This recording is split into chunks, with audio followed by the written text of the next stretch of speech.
C'est la causerie sur cette émission. Merci de prendre le rendez-vous et d'être toujours là pour nous. Sur ce plateau, nous avons Abel Dako, journaliste, correspondant de FM Liberté ici au Bénin et au Nigeria. Bonjour. Bonjour Lali, bonjour Gilles Christ, bonjour à tous les téléspectateurs. Merci bien. Juste en face de vous, nous avons Charles Olympio Seboka, acteur politique et membre du parti Union Progressiste. Bonjour et bienvenue. Bonjour, chers journalistes. Bonjour, monsieur le journaliste international. Merci à tous d'avoir répondu présent à notre appel. Aujourd'hui, c'est la rentrée des classes un peu partout au Bénin. Abel Dako, vous connaissez très bien le monde éducatif béninois. Suivez mon regard. Aujourd'hui, tout le monde est-il prêt? Merci bien pour la préoccupation. Je voudrais ajouter, Gilles Christ Olali, qu'au-delà de cette passion que nous partageons tous ensemble, que je suis, comme vous le disiez tantôt, acteur à part entière du système éducatif et que je suis élève professeur certifié des lettres modernes, sorti de l'école normale supérieure de Porto-Novo, 17e promotion. Alors, pour merci infiniment. Pour revenir à votre question, il faut dire, donc, au jour d'aujourd'hui, tout le monde, enfin, l'expression n'est pas très appropriée aujourd'hui, plutôt tout le monde est fait prêt pour reprendre les classes conformément au calendrier établi par le pouvoir central. Charles Olympio Seboka, peut-on dire que l'État a joué sa partition et que maintenant la balle revient aux acteurs du système éducatif eux-mêmes, enseignants, apprenants, ainsi de suite? Monsieur Thidi, je vais commencer d'abord par dire bonjour aux téléspectateurs, puisque je ne l'ai pas fait tantôt. Et pour poursuivre la réponse à cette question, je dirais que oui, l'État central a joué son rôle, il a joué sa partition, parce que vous le savez mieux que moi qu'aujourd'hui, et par rapport aux années antérieures, l'État central, le gouvernement de Monsieur le Président Talon Patrice, a pris des dispositions pour qu'à chaque rencontre, à chaque rentrée, j'allais dire, depuis bientôt 3 ans, soit un rendez-vous très élogieux, très important pour les populations béninoises. L'État a décidé de faire de l'école béninoise, du système éducatif béninois, une entité, un secteur très intéressant pour la vie du peuple béninois. Donc, bref, un sanctuaire assaini, comme le disait notre chroniqueur politique, Abel Dako. Bien sûr. Abel Dako. C'est désormais un sanctuaire plus que assaini, parce que les enfants ne demandent qu'à accéder à la connaissance, au savoir, à partir de cet instant, conformément à la constitution du Bénin qui prévoit donc le gouvernement a l'obligation, lorsqu'il en a les moyens, donc de permettre à tous les élèves, à tous les enfants d'aller à l'école, en leur octroyant les moyens nécessaires, en leur donnant les moyens nécessaires pour qu'ils y arrivent. Et c'est ce dont parlait le chroniqueur tout à l'heure, en disant donc désormais au Bénin on peut être plus réjoui. Il y a un aspect dont il n'a pas parlé, il y a qu'aujourd'hui, non seulement les faits qu'il a évoqués, à savoir la cantine scolaire, pour soulager aussi bien les parents d'apprenants que les apprenants, parce qu'il a fait une très belle démonstration à mon point de vue, lorsque désormais vous pouvez rester à l'école et vous régaler sur place.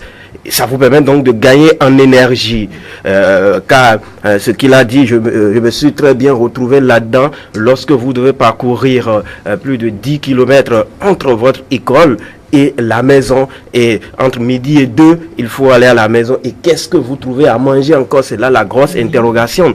Alors qu'aujourd'hui, l'État central permet donc à ces apprenants-là de rester sur place et de manger. Vous voyez combien de fois, non seulement ce sont les parents qui gagnent, mais également c'est l'État central qui gagne, parce que chaque enfant qu'on enseigne, dira toujours le poète, c'est un homme qu'on gagne. C'est ça.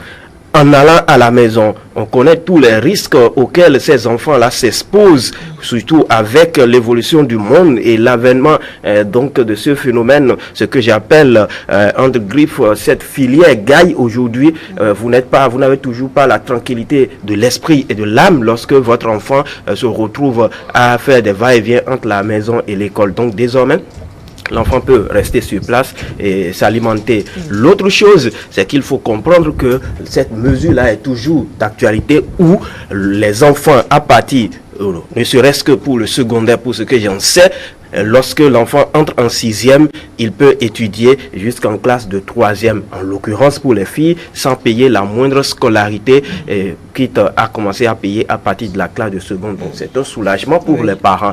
Et l'autre mesure sociale également, c'est que dans cette même veine, pour les filles, elles ont la possibilité donc de refaire autant de fois que cela leur permettra, donc de la classe de 3e pour enfin la 6e, la 5e, la 4e, la 3e. C'est une mesure qui a tout son sens à partir du moment où on sait que la plupart des filles aujourd'hui, lorsqu'elles étudient jusqu'à obtenir le CEP, on pense que bon, c'est largement suffisant et il suffit d'échouer une première fois, une deuxième fois, on se dit bon ben écoutez, ça fait de gâchis pour les parents à vouloir à payer à chaque année la scolarité, etc., etc. Donc il y a tout un package aujourd'hui pour permettre non seulement aux parents d'envoyer leurs enfants vers la connaissance, vers l'acquisition du savoir, mais également de conditions assez appréciables pour ces apprenants-là d'aller étudier dans des conditions des plus meilleures que l'État de leur pays leur offre. Parce que il y a tout un, on l'a dit, il y a un ensemble de choses qu'il faut évoquer. Il y a l'école béninoise dans son ensemble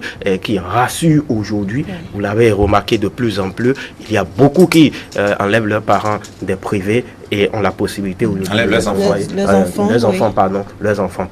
les envoyer aujourd'hui dans le public, parce que le secteur public rassure de plus en plus. Vous pouvez y aller sans passer une année scolaire sans la moindre situation de grève. Très bien.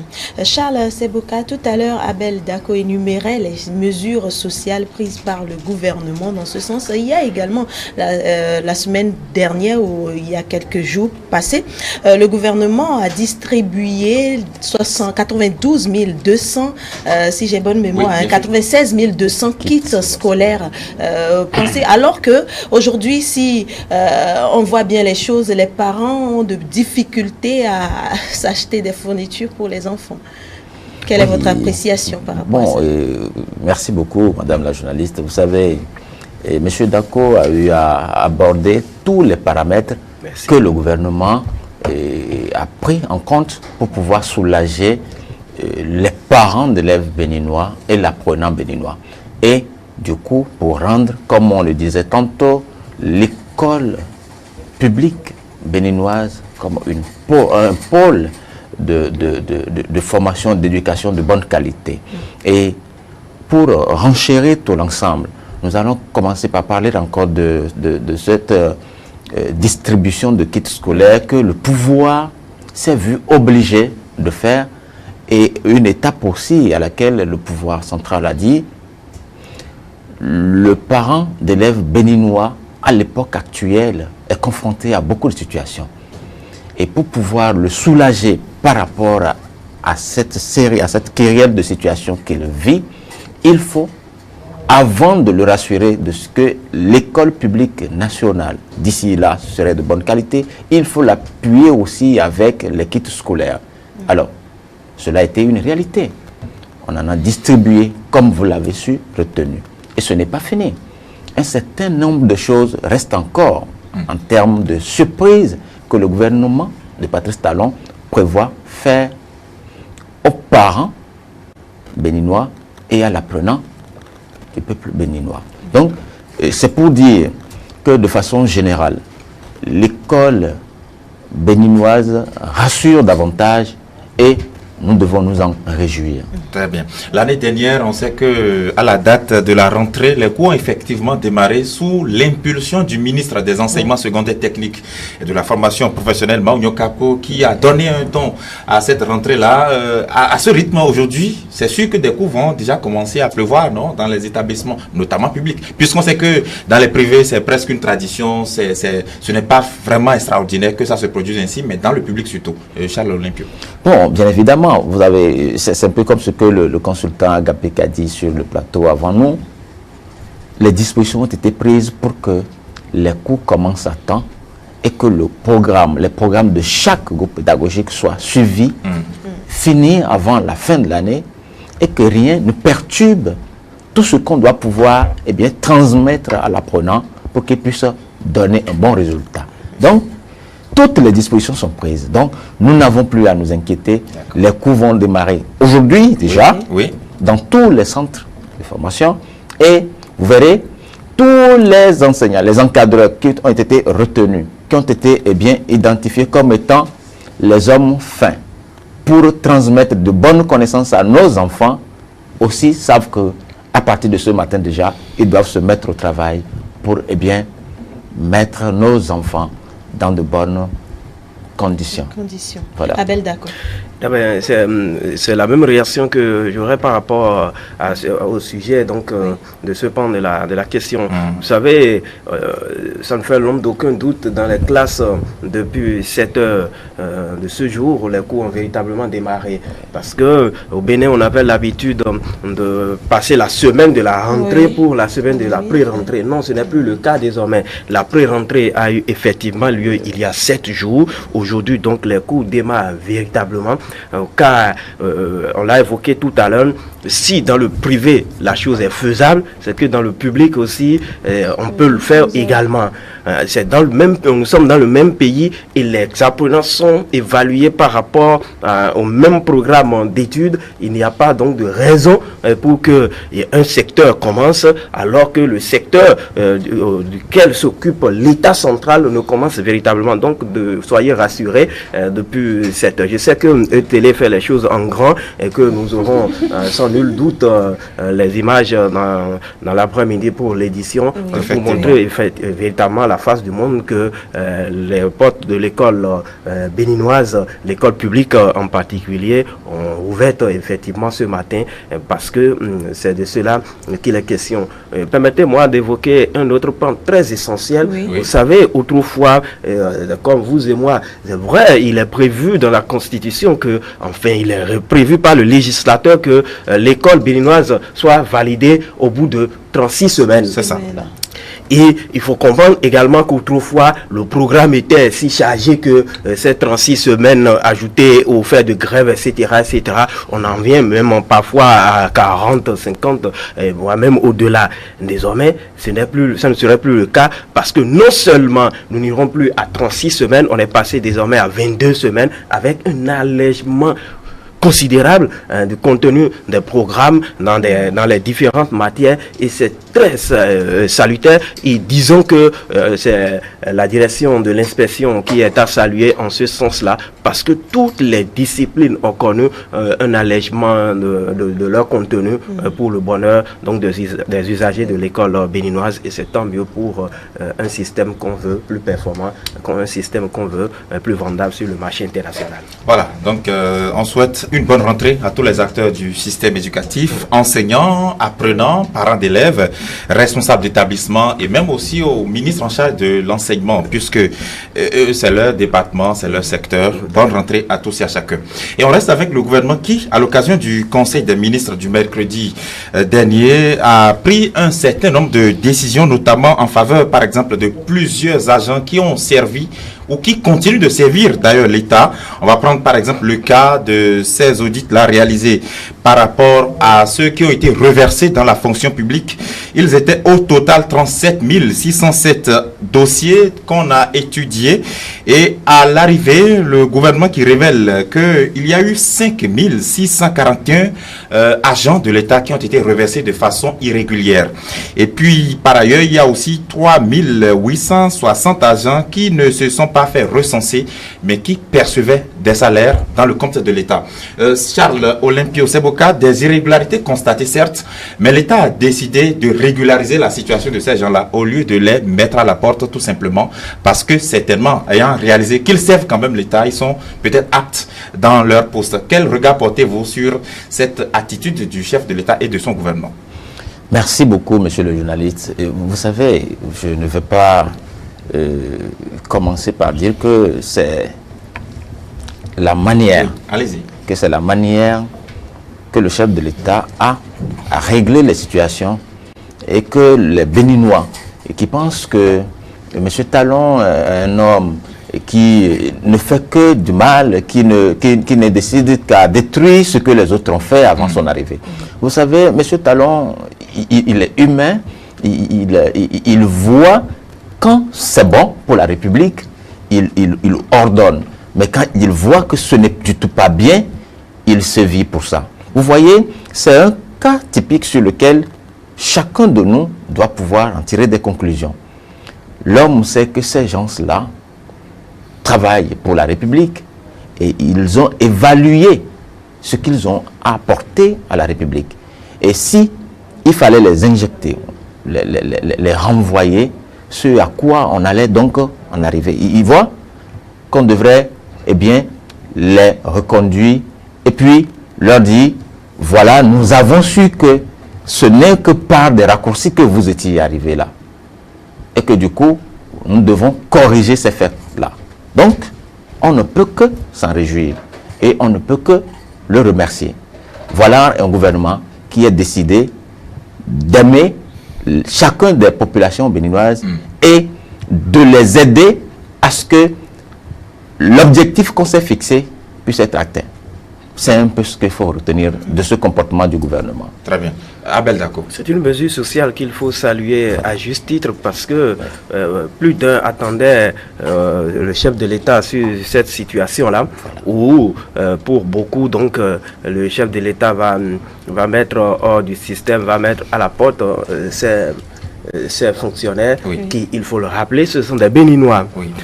Le chef de l'État ayant pris connaissance de la situation et s'est dit en bon père de la nation que derrière ces hommes, parce que derrière ces chiffres que vous avez évoqués, il faut voir le double, voire le triple, parce que ce sont des pères de famille, ce sont des mères de famille, ce sont des enfants qui proviennent d'une famille, donc les mettre hors de la fonction publique, sans aucune mesure, reviendrait donc à créer un système de gens, de Béninois qui seront, disons, malheureux.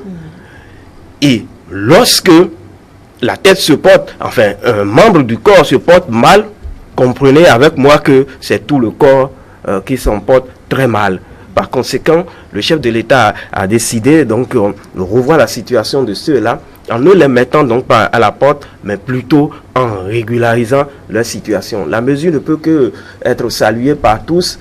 Et c'est en cela que moi je dis que cette fois-ci, enfin, cette fois-ci, pour la plupart des Béninois comprendront que le chef de l'État, enfin, ce régime n'est pas ce qu'on pensait de lui. Parce que figurez-vous, la même situation s'est produite quasiment de la même façon que dans le système de l'enseignement en général et au secondaire et au primaire, à la maternelle, au primaire et au secondaire en particulier. Qu'il vous souvienne, l'évaluation diagnostique qui a fait couler beaucoup d'encre et de salive. Mais voyez-vous, combien sont-ils maintenant à avoir le courage, à avoir, disons, cette humilité en remerciant au moins le régime. Parce que plus d'un se disait, bon, ben, si on ne va pas composer, on va les radier, etc., etc. On en était là quand, après le boycott, il y a eu une séance de rattrapage où ils sont allés composer. Les résultats sont là. Il y a eu de plus de 90% pour certaines disciplines, un peu moins pour d'autres.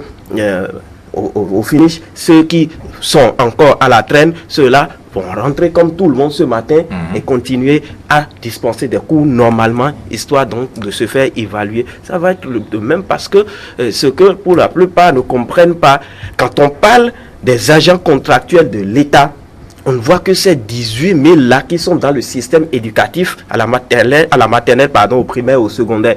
Alors, il y en a dans d'autres secteurs. Et c'est de cela qu'on parle. Et c'est sur ce cas que le gouvernement s'est penché le mercredi en prenant donc cette décision-là. On ne peut que remercier tout le gouvernement et avec à la tête son patron. Mais c'est quand même le moment de s'interroger sur les mobiles qui peuvent sous-tendre le revêtement fantaisiste des agents dans la fonction publique. Comment a-t-on pu faire ça? Qu'est-ce qui aurait pu expliquer ça, Charles Olympio Seboka? Bon, vous savez, monsieur le journaliste, c'est des hommes qui nous conduisent. C'est des hommes qui sont les politiques là, qui détiennent la prérogative, le pouvoir de dire que telle ou telle autre personne peuvent être loties dans de tels domaines pour la République.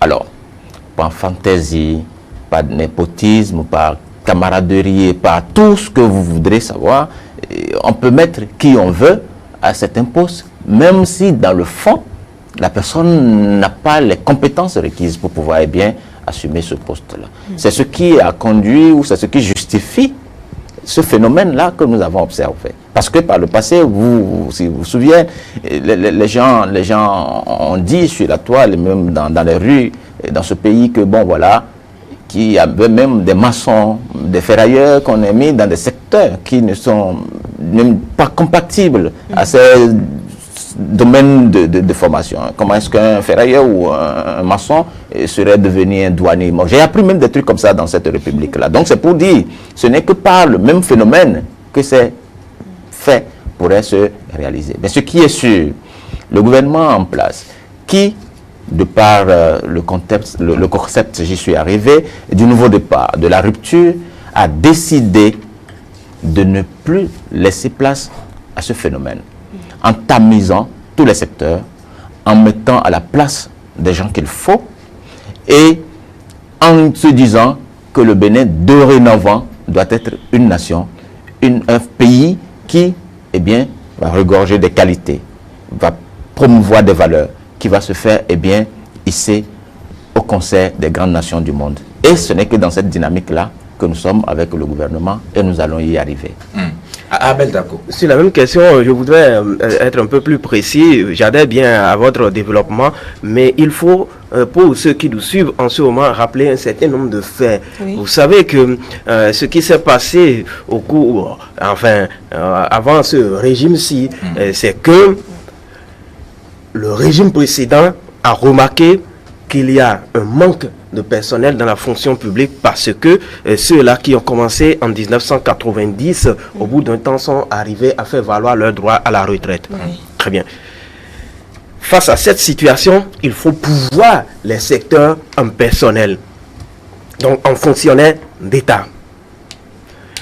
Puisque le besoin est si grand, puisque le gouvernement d'alors tient à faire du social, oui. Et on sait que ce gouvernement est un peu plus large en matière de social.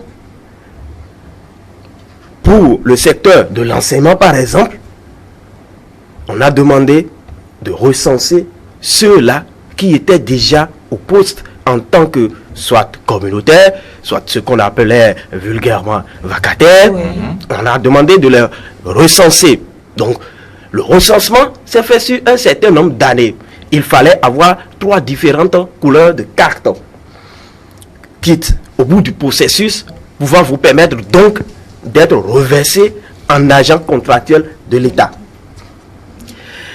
Les directeurs d'établissement, les censeurs, bref, les responsables d'alors se sont dit, voilà une opportunité de placer, pardon pour l'expression que je vais employer, les nôtres. Voilà.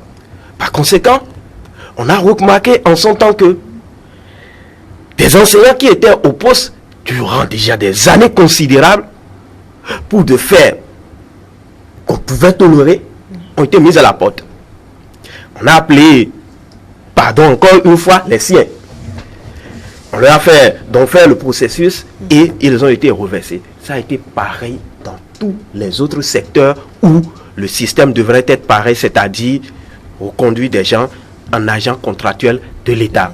Du coup, oui. Pour ce que j'en sais, dans le secteur de l'éducation, et aujourd'hui, tout donne raison au gouvernement de Patrice Talon. Je dis bien, tout donne raison au gouvernement de Patrice Talon, parce qu'on l'avait appris en son temps.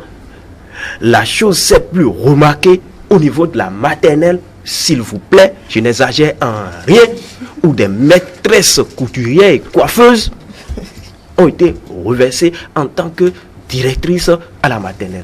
Conséquence, vous l'avez remarqué, aujourd'hui, les résultats sont mauvais, bien mauvais au niveau de la maternelle, un peu plus qu'au niveau du secondaire.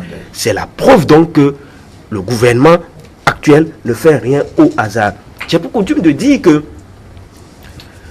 Le président Patrice Talon est l'homme qui connaît bien la maison. Contrairement au titre de l'œuvre que l'autre a écrite, ce n'est pas l'intrus qui ne connaît pas la maison. Oui. Celui-ci, non seulement il n'est pas un intrus, mais il connaît bien la maison. C'est ça. Et on ne peut pas s'en prendre à lui dans la mesure où vous vous rappelez, il y a un concours qui a été, enfin plusieurs concours, en l'occurrence dans le secteur, dans le ministère de l'enseignement secondaire et aussi à la douane, qu'ils vous souviennent, un peu avant 2016. Quand il est arrivé, c'est toujours compte tenu donc de ces irrégularités que ces concours ont été annulés. Aujourd'hui, interrogez la plupart des Béninois, ils peuvent vous dire que moi, je suis dans la douane aujourd'hui, pas moi, d'accord, je ne suis pas encore dans la douane. Moi, je suis dans la douane aujourd'hui, c'est surprenant parce que je ne connais personne dans la douane et pourtant j'ai passé un concours comme tout le monde et je suis dans la douane. Donc on pourrait également dire que j'ai passé un concours et je l'ai obtenu, etc. Parce que le système est plus nettoyé. On est bien en direct et le direct a parfois ses particularités. On va marquer une pause technique. On reviendra pour la suite de cette causerie, rassurez-vous. À tout de suite. Merci.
Voilà, on revient pour la suite de cette émission. Charles Olympio Seboka, il y a aussi plusieurs agents de l'État. On parlait tout à l'heure de ceux-là qui ont été des prestataires de l'État ou qui sont des prestataires de l'État qui ne sont pas rémunérés depuis des années. Le gouvernement a fait aussi le point de ceux-là. Ils sont au total 2476 qui sont répartis en plusieurs ministères. Le chef de l'État et son gouvernement ont décidé de leur maintenir une position maintenant régulière dans l'administration de l'EPE convenablement. Qu'est-ce que vous en pensez aussi?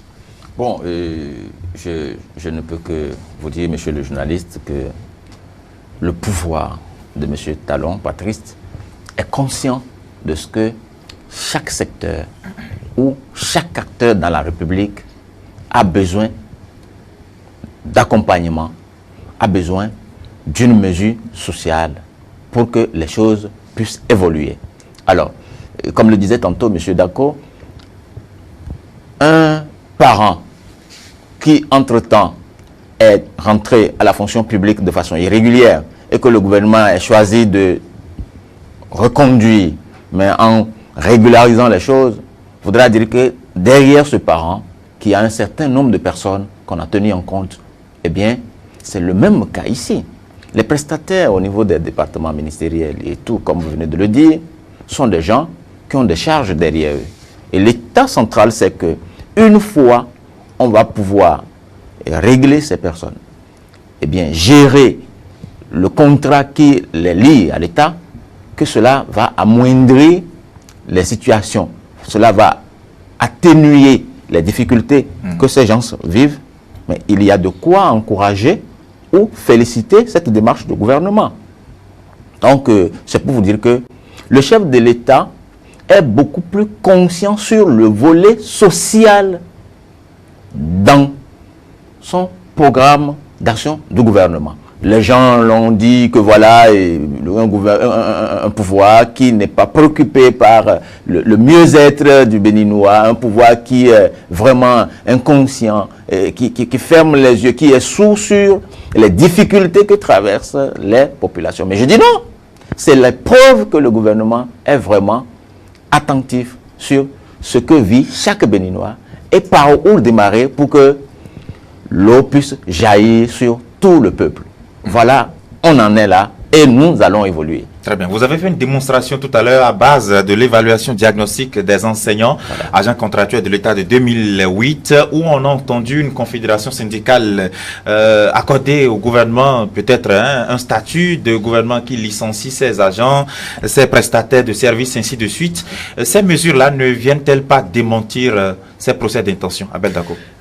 Évidemment, c'est le cas, mais vous voyez, puisque le Béninois ne reconnaît pratiquement jamais à sa juste valeur une action bien posée, je l'ai dit la dernière fois sur un plateau de télévision de la place, vous savez,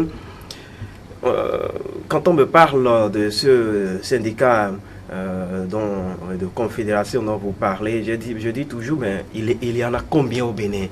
Et parmi, dans tous ce nombre-là, quand on considère tout ce nombre-là, est-ce que vous entendez les autres tenir cette position-là? En somme, j'ai fait la démonstration en disant que aucun gouvernement n'a satisfait ce syndicat-là. Et tout comme ce syndicat, il y a de ces Béninois-là qui sont campés sur cette position-là en pensant que le gouvernement n'a pas à cœur les réalités de ces populations. Vous savez, cet aspect que vous évoquez avec ces 2000 Béninois, je ne vais pas personnaliser, mais je dis, j'en connais personnellement qui se retrouvent dans cette situation. La dernière fois, j'étais avec quelqu'un qui me disait, mon épouse est dans le cas, elle est à la maternelle. On ne l'a pas recensée. Et depuis 12 ans, elle est là sans salaire. Mais tenez-vous très bien, quand elle va au boulot, c'est soit la directrice, selon sa générosité, qui lui donne 2000 francs, 1000 francs parfois. Vous imaginez ce que c'est? Et comment comprendre qu'aujourd'hui, le chef de l'État, c'est vrai, un jour quelqu'un me disait, lorsque je saluais les actions d'un gouvernement, quelqu'un me disait, non mais écoutez, le gouvernement n'est pas venu pour ne rien faire. Je suis d'accord.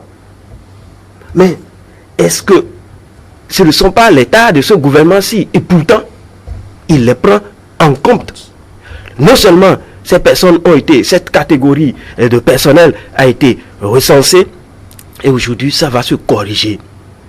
C'est la preuve matérielle que le gouvernement a à cœur la préoccupation de chaque Béninois. Ça a pris le temps que ça a pris, parce qu'on se dira, pourquoi ça n'a pas été réglé tout de suite, et c'est après 3 ans de gestion. Non. Comme le disent les Ivoiriens, c'est l'arrivée qui compte. Aujourd'hui, ces gens-là leur situation va être normalisée. Ils vont pouvoir ils vont pouvoir gagner leur pension, pas leur pension, comment on l'appelle, leur salaire. On va leur faire, selon des contrats, on va leur faire leur rappel en bonne et due forme, parce que la procédure. Et je vous dis que ce qui est malheureux dans cette situation, ces gens-là, pour ceux qui ne sont pas à Cotonou, qui sont dans cette situation, ils viennent plusieurs fois à Cotonou, dans leur direction, la direction qui a en charge leur carrière, pour déposer les dossiers. Après, ils appellent, on leur demande de revenir, et c'est des va-et-vient sur la voie. Vous imaginez ce que c'est? Et c'est des dossiers, les mêmes pièces qu'il faut constituer, parce qu'on va dire non, on ne sait plus là où ça se retrouve, revenez encore avec les mêmes pièces, et il y en a qui étaient même découragés. C'est vrai que dans le lot, il y en a qui sont découragés par la situation, et au vu de l'évolution de la situation et autres, ils ne sont plus de ce monde, mais ce n'est pas la faute, je dis bien que ce n'est pas la faute à ce gouvernement, et les autres qui sont au moins là, qui vont bénéficier et donc de cette situation aujourd'hui, ne peuvent que se réjouir, et je dis que c'est tant mieux, parce que le gouvernement a pris à bras le corps de cette situation et va tenir compte donc de ces Béninois qui, derrière eux, auront donc aussi d'autres têtes qui vont se réjouir. Très bien. Allons aussi dans un secteur un peu sensible, les retraités. Les retraités qui parfois sont admis à la retraite sans pour autant continuer à bénéficier de leur pension de retraite. Il y en a qui, justement, compte tenu des exigences textuelles, n'ont pas pu continuer à servir dans l'administration parce que frappés par l'âge. Justement, le gouvernement qui a recensé ces gens-là et qui a constaté qu'il leur manquait encore des subventions, parce que pour les retraités, on parle de pension de retraite.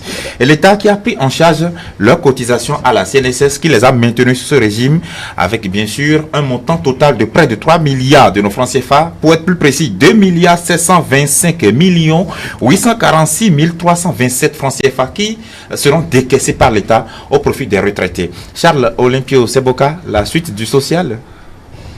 Bien évidemment, Monsieur Gilles-Christ, vous savez, nous n'avons plus rien à dire. Nous n'avons plus rien à dire dans la mesure où l'État que nous avons actuellement est plus que préoccupé par la vie, je le reprécise bien, par la vie de chaque citoyen béninois. Alors, nous parlons maintenant des retraités, des pensionnaires, des vieux et des vieilles qui, eh bien, vous connaissez un peu le cas. Mais aujourd'hui, c'est devenu une réalité que nous n'avons plus de ces plaintes. Que bon, l'État me doit, je suis vieux, je n'ai plus rien, personne ne me considère, on ne m'entretient plus. Mais on avait de ces plaintes-là dans tous les coins de la rue, dans toutes les maisons presque. Ceux qui tout au moins ont des parents qui ont servi et qui, depuis un certain moment, sont là et qui se plaignent. L'État s'est rendu compte de ce qu'il faut régulariser le cas de ces personnes-là pour, eh bien, soulager l'ensemble des tissus qui constituent, eh bien, la population. Et quand on pense développement, quand on pense émergence, on pense de la révélation de la République, tout ça doit passer par ces chemins-là. Une fois le vieux retraité est bien entretenu, de par même les fruits de ses efforts antérieurs, il y a de quoi que ses progénitures, ses enfants aient la liberté de servir la République. Puisque quand on a la quiétude de l'esprit et de l'âme, on travaille bien, n'est-ce pas, mon cher ami Dako? Donc, je pense que le pouvoir de M. Talon Patrice, pour ma part, est devenu un pouvoir, on ne va pas dire extraordinaire, mais un pouvoir qui est conscient de ce qui est le sien, qui est conscient du travail qu'il doit faire pour que véritablement le Bénin soit révélé comme on est en train de le chanter tout le temps maintenant. Nous venons de loin. Moi, je suis où j'étais quelque part où quand le pouvoir de M. Talon, à un moment donné, nous donnait beaucoup de matière à réfléchir. On a dit plein de choses. Monsieur Tilly, vous en savez quelque chose. Puisque moi, j'étais un produit des FCBE, responsable politique des FCBE. Et nous avons eu des occasions pour dire des choses avec ce pouvoir-là. Mais je dis, quand d'énormes pas, de grands pas ont été posés, je dis qu'il faut soutenir ce pouvoir. Et nous sommes avec le pouvoir depuis un certain moment. Et nous allons avancer puisque ce qui préoccupe, c'est le développement de ce pays. Et la tête de M. Talon n'est pas importante. Il faut arriver à l'objectif précis qu'est de se faire révéler ce pays. Si cela est l'objectif du chef de l'État, je demanderai simplement à toute la population béninoise d'accompagner ce pouvoir, conscient de ce que ce Bénin mérite mieux que ce que nous savons de lui dans le passé. Je vous remercie bien. Abel Dako, les retraités constituent une couche vulnérable. Généralement, on ne s'en préoccupe vraiment pas. Même dans nous, notre société à la base, déjà, on ne les respecte peut-être pas. Oui, il est vieux, de quoi se mêle-t-il, ainsi de suite. Et depuis quelques années d'ailleurs, même la façon dont on leur loue leur allocation, leur pension, ça s'est amélioré. Ils ne sont plus maltraités peut-être au niveau des guichets. Et ça continue. Ces mesures. Non, c'est la preuve que tous les secteurs sont en train d'être assainis, pour ne pas dire que tous les secteurs sont assainis, parce que il faut reconnaître qu'il y en a qui traînent toujours les pas. Oui. Bref, lorsque on considère le cas de ces personnes âgées, de cette couche de la société, il faut reconnaître que c'est des gens qui sont traités avec toute l'amabilité possible aujourd'hui au guichet, parce que si ce n'est pas le cas, il y a de numéros, ils pourraient se plaindre, pardon, et la situation va être dénouée. Oui. Par rapport au traitement qui leur est réservé désormais, vous savez que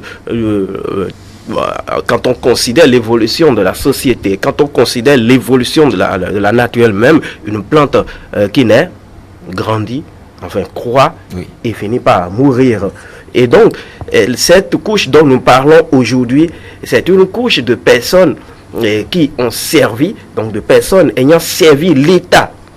Ce sont ceux-là qui ont travaillé pour que nous autres soyons là aujourd'hui. Oui. Donc, il n'y a pas de raison pour que, à partir du moment où ceux-là continuent à vivre encore, qu'on ne les entretienne. Parce que pour de loyaux services rendus à la nation, bien évidemment, il faut les entretenir. Puisque, et chez nous, c'est vrai, on ne considère pas pour autant cela, mais il faut reconnaître que c'est au bout de l'ancienne corde qu'on tisse la nouvelle. Et ce dont nous parlons, vous voyez, ce débat ce matin, les thèmes sont transversaux. Le gouvernement a demandé, par exemple, aux enseignants qui ont servi pendant 30 ans pour la constitution de la base de données, oui, que ceux-là qui se sentent aptes physiquement, qu'ils aillent composer, et c'est ce qui s'est fait, parce que on sent que il est nécessaire d'apprendre encore de ceux-là pour la nouvelle génération. Et quelle nouvelle génération? C'est cette génération-là que vous connaissez et qui n'ont véritablement pas la vocation d'enseigner, mais on se dit, de toute façon, derrière le job, il y a de l'argent, et donc l'argent importe. Donc ceux-là, on ne peut pas les négliger.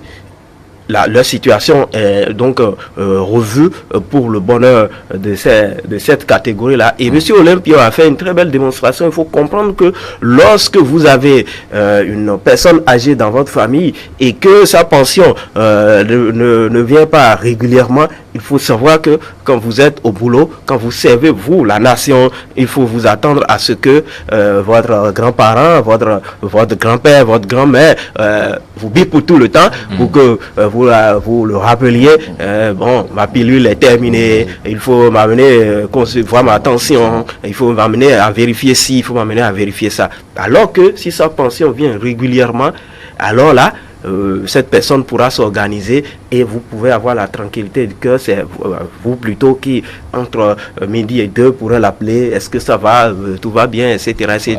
Vous ne pourrez plus être sollicité tout le temps. Donc, vous voyez que dans cet ensemble-là, que quand ça ne va pas au niveau donc de cette couche-là, c'est que vous-même vous porterez très mal. Je voudrais, pour terminer avec cette argumentation, dire donc que lorsqu'on considère tous ces cas que nous avons évoqués au cours donc de cette causerie, il faut comprendre que et il faut l'avouer que désormais cette ceinture que nous avons serrée pendant à laquelle cette serrure de ceinture à laquelle le gouvernement nous avait appelé en début de mandat, il faut comprendre que maintenant la ceinture a commencé à véritablement à se desserrer et on ne peut que s'en réjouir véritablement. Très bien.